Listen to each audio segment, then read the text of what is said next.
Let's use last week's book to talk more about author's purpose.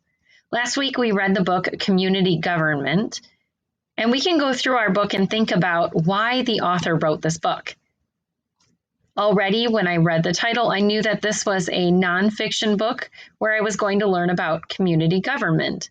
And when I think of nonfiction, I start thinking, maybe this author is writing to inform me about something, to give me new information. So when I went through the book, I was thinking about the kinds of details that I read that could help me to talk about the author's purpose. So here are some details that I chose. A community is a place where people live, work, and play. That was definitely information the author was giving me about a community. And then I read this sentence, people run their community with a government.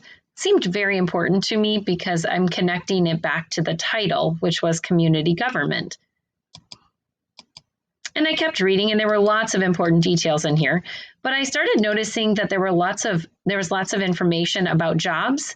So I highlighted city council and police officers and judge and firefighters, because it seemed like that was the kind of thing the author was informing me about as I went through this book.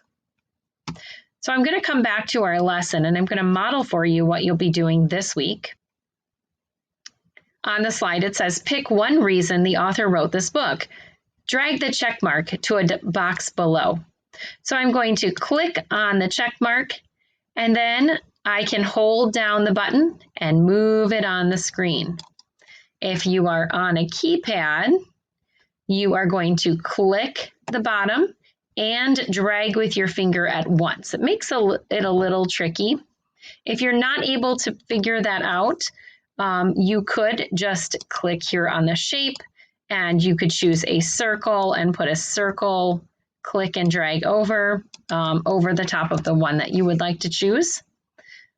If none of that's working, that's okay. Just try your best.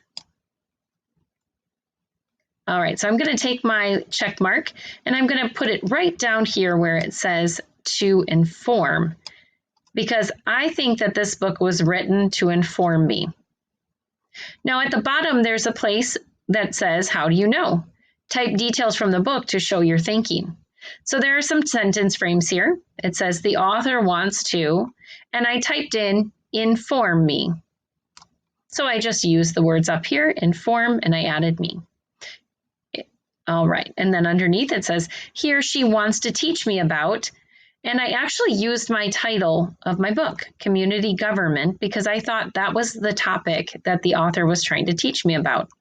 Where it says I learned, it says I learned that a community is a place where people live, work, and play. People run their community with a government. There are many different types of people who work for the government, like the mayor, city council, judge, police officers, and firefighters. So I just tried to give some of the details from the book to help explain some of the things that the author was trying to inform me about. I want you to try your best with our book this week. I'd like to be.